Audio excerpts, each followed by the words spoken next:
Hey there, this is Ben with HCO Thrive, and today we're going to talk about our inpatient geographic data. This data can be used to better understand a provider's environment. An example would be community characteristics and demographics that would influence future demand.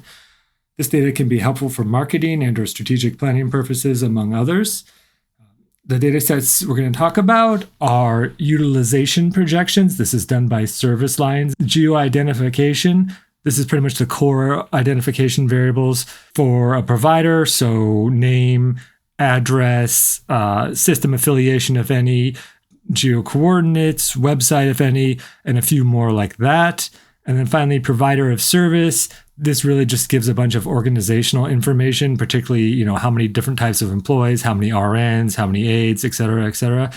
And this is very helpful to augment other data sets with a lot of different organizational characteristics. We use a very similar methodology as the Health Resources and Services Administration, HRSA. So pretty much we developed the model with the MEPS data set from AHRQ.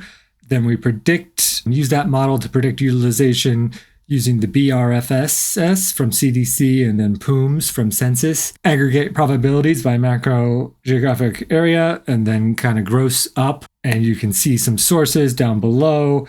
And then in terms of output, we aggregate. There's aggregate data sets, and then there's those broken down by age, sex, and race. Here on the data page, you can see a lot more information.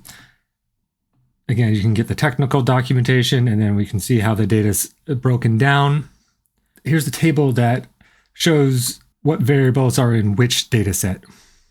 And here you can see the aggregate one is relatively small. But as you go down, you can see when it's broken out by age, sex, and race, everything gets quite large. So because of that, the only real table that we have is the aggregate one, so just be aware of that.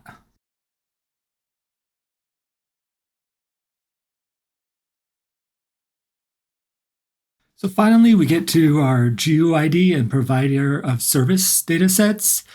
The GeoID dataset is basically core identifying variables, name, address, latitude, longitude, and then website if available, as well as some other key characteristics. We highly recommend you get started with this data set if you don't know where to start, because it'll really give you a good idea about where the provider is, what it is, and so forth. And then you can merge it onto other data sets, and then you have all that information together.